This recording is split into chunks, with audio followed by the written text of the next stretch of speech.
Psalmin 23 alku on kuvannut sitä, millainen Jumala Daavidilla ja meillä on. Jumala on paimen, joka huolehtii tarpeistamme. Hän antaa levon ja ravinnon. Ruumiimme lisäksi hän huolehtii sieluistamme kuljettamalla meitä oikeaa tietä. Oikean tien kuljettaminen ei ainoastaan virvoita sieluamme, vaan se myös tuo Jumalalle kunniaa. Nyt Daavid vaihtaa hieman tulokulmaa. Kun psalmin alusta voisi saada sen käsityksen, että Jumalan laumaan kuuluvalla kaikki olisi aina hyvin, jae 4 muuttaa tuon ajatuksen täysin. Jae 4 kuuluu näin. Vaikka minä kulkisin pimeässä laaksossa, en pelkäisi mitään pahaa, sillä sinä olet minun kanssani. Sinä suojelet minua kädelläsi, johdatat paimen sauvallasi. Tämä lienee tämän psalmin rakastetuin jae. Nimittäin noita pimeitä laaksoja osuu jokaisen elämään. Välillä niin pimeitä, että tuntuu siltä, että tänne laaksoon ei voi valo enää ikinä tulla. Tämä jae ottaa syliin pelkäävän lapsen ja aikuisen ja muistuttaa, että Jumala on aivan vieressä. Hän on läsnä. Hän on edelleen se sama Jumala kuin psalmin alussa, vaikka olosuhteet tuntuvat kovin erilaisilta verrattuna ajatukseen vihreistä niityistä ja virvoittavista vesistä. Toki monesti vedet virtaavat juuri siellä laaksoissa, ja monesti siellä ovat myös ne rehevimmät laitumet, sillä sinne helposti kerääntyy maa-ainesta, kun kaikella on tapana tulla alaspäin. Samalla jae voi tuntua ristiriitaiselta, nimittäin siellä pimeässä laaksossa tulee monesti pelättyä aika paljon. Pimeys pelottaa, suunnan epävarmuus pelottaa, toivottomuus pelottaa. Silti Daavid kirjoittaa, että hän ei pelkäisi mitään pahaa. Kuinka usein itse on kuitenkin kokenut, että kyllä minä pelkään, vaikka tiedän, ettei tarvitsisi. Peloista on vaikea saada niskalenkkiä. Sitä on vaikea taltuttaa, laittaa kuriin. Kun pelko saa otteen, se kuristaa ja tukahduttaa ja saa olon tuntumaan ahdistuneelta ja lamaantuneelta. Olo on sellainen, että tuntuu, että tämä ei voi mitenkään päättyä hyvin, että suden suuhun tässä joudutaan. Ensimmäisen Johanneksen kirjeen luvun 4 jakeet 16 ja 18 opettavat. Me olemme oppineet tuntemaan Jumalan rakkauden kaikkia meitä kohtaan, ja me uskomme siihen.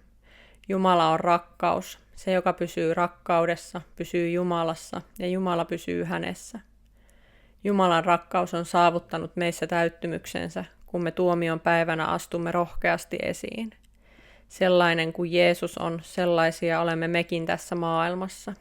Pelkoa ei rakkaudessa ole, vaan täydellinen rakkaus karkottaa pelon. Pelossahan on jo rangaistusta. Se, joka pelkää, ei ole tullut täydelliseksi rakkaudessa. Sanat ovat ehkä lohdulliset, mutta kovat. Jokainen meistä pelkää varmasti joskus. Se kertoo siitä, että emme ole tulleet täydelliseksi rakkaudessa, ja se tuntuu kovin ikävältä. Toisaalta ilahduttavaa on kuitenkin se, että pelosta voi päästä eroon, siltä voi pala kerrallaan vallata tilaa. Mutta miten? Oppimalla tuntemaan Jumalaa ja Jumalan rakkautta pala palalta enemmän. Kohta sanoo, että Jumala on rakkaus. Kohta kertoo, että voimme oppia tuntemaan Jumalan rakkauden meitä kohtaan. Kuinka monesti toivoisimme, että pelko katoaisi hetkessä. Joskus on niitä tilanteita, jolloin se todella tekee niin. Oman kokemukseni mukaan niitä on kuitenkin harvoin. Siksipä meidän on suostuttava siihen, että Jumala työstää sydäntämme pala kerrallaan, hoitaen sitä, muovaten sitä, luodessaan uutta. Toinen korintolaiskirjan luku 4 ja 16 kertoo, että sisäinen ihmisemme uudistuu päivä päivältä, ja kolossalaiskirjeen luku 3 ja 10 kertoo, mitä tästä uudistumisesta seuraa, joka jatkuvasti uudistuu oppiakseen yhä paremmin tuntemaan luojansa ja tullakseen hänen kaltaisekseen. Jumala tekee työtään meissä välillä hitaan oloisesti, mutta hän tekee sitä varmasti ja päämäärätietoisesti. Niinpä hän työstää myös pelkojamme. Hebrealaiskirjeessä kerrotaan peloista kenties suurimmasta ja miten Jumala on aivan erityisesti toiminut tehdäkseen sen tyhjäksi. Hebrealaiskirjeen luvussa 2 jakeissa 14 ja 15 sanotaan. Nämä lapset ovat ihmisiä, lihaa ja verta, ja siksi hänkin tuli ihmiseksi heidän kaltaisekseen. Siten hän kykeni kuolemallaan riistämään vallan kuoleman valtiaalta, saatanalta, ja päästämään vapaiksi kaikki, jotka kuoleman pelosta olivat koko ikänsä olleet orjina. Jeesus syntyi ihmiseksi kuolevaiseksi. Oikeastaan hän syntyi kuollakseen. Syntiinlankeemuksen jälkeen saatana pääsi mellastamaan tässä maailmassa, ja Johanneksen evankeliumin kertookin luvussa 10, että saatana on tullut vain varastamaan, tappamaan ja tuhoamaan. Mutta koska Jeesus syntyi tähän maailmaan, eli täydellisen elämän ja kuoli meidän puolestamme, hän kykeni riistämään vallan saatanalta. Saatana on nyt voitettu. Hänellä ei ole viimeistä sanaa. Me kaikki kyllä kuolemme, ellei Jeesus sitten palaa ennen sitä takaisin, mutta kuolema ei voi pitää meitä otteessaan. Niin kuin Jeesus nousi kuolleista, niin nousevat kaikki ihmiset. Ne, jotka ovat elämänsä aikana turvautuneet Jeesukseen, nousevat elämän ylösnousemukseen. Ne, jotka ovat elämänsä aikana torjuneet Jeesuksen, nousevat tuomion ja kadotuksen ylösnousemukseen. Tämä saattaa kuulostaa kovalta ja pelottavalta. Mutta jos laiva on uppoamassa ja haluaa pelastua, on astuttava pelastusveneeseen halusi tai ei. Jos päättää pysyä uppoavassa laivassa keskellä avomerta, niin huonosti käy.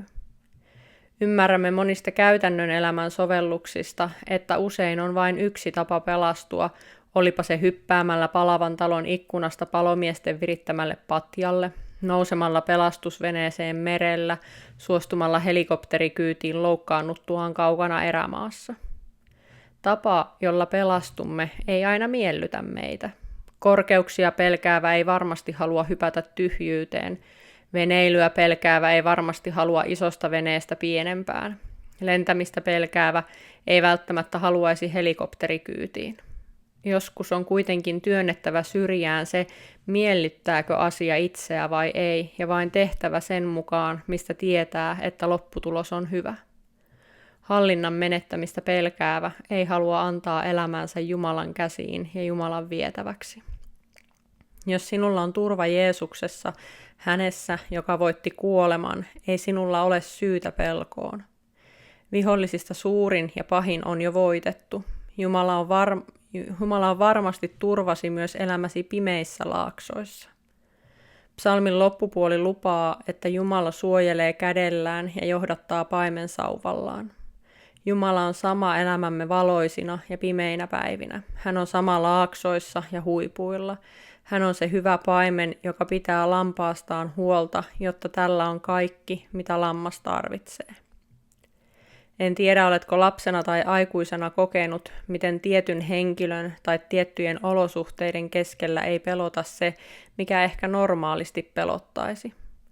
Lapsena pimeä ei pelottanut, kun kulki vanhemman kanssa, mutta voi kamala, miten leveältä piha saattoi tuntua, jos se piti yksin ylittää. Asuin yhdessä vaiheessa opiskelujen jälkeen alueella, jota sanottiin kaupungin yhdeksi levottomimmista alueista. En ole oikein pelokasta sorttia, joten liikuin kyllä iltaisin myöhäänkin tuolla alueella kohtuuhuoletta. Kun sitten sain ison koiran, minua ei kiinnostanut enää palaakaan, mihin aikaan ja missä liikuin. Koira oli ja on tavallinen kotikoira, mutta se on niin iso, että harva haluaa testata, mitä se tekee, jos omistajaa uhataan. Toki siinä on sellaista rotua, jossa on suojeluviettiä, joten tiesin myös, että koirasta saattaisi olla oikeastikin hyötyä, jos tulisi tilanne. Tällaista samanlaista luottamusta itseensä Jumala pyytää meiltä, että kun kuljemme pimeässä laaksossa, tai kuten Raamattu kansalle käännös sanoo kuolemanvarjon maassa, emme pelkäisi mitään pahaa, koska Jumala on kanssamme. Jumala on paljon parempi turva kuin yksikään aikuinen lapselle tai iso koira pimeillä kaduilla. Uskon kyllä, että Jumala antaa meille toisia ihmisiä ja joskus myös eläimiä turvaksi. Ne ovat yksi hänen tavoistaan pitää meistä huolta. Meidän ei tule olla tyhmän rohkeita, kuten Jeesuskaan ei ollut, kun paholainen houkutteli häntä hyppäämään muurin päältä alas. Ei meidän kannata kaivaa verta nenästämme. Kuitenkin Jumala on kanssamme sielläkin, missä yksikään ihminen tai eläin ei voi olla. omissa synkissä ajatuksissamme, pimeissä vaiheissamme, kipujen ja sairauksien keskellä. Jumala näkee, tietää ja ymmärtää toisin kuin paraskaan ystävä voi, vaikka kuinka haluaisi. Jumala kutsuu meitä luottamaan itseensä, lupauksiinsa, läsnäoloonsa.